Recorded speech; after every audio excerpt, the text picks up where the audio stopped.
Halo, selamat pagi cuy. Ini mau bikin tutorial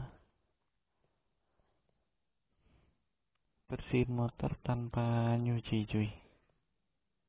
Pertama kita siapin nih minyak goreng.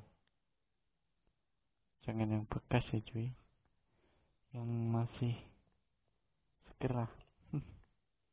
Ntar bau bawang lagi. Ini pakai kaos tangan atau lap. Kanebo lah bisa.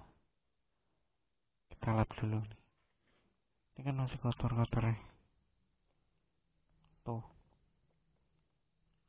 Coba kita lap ya.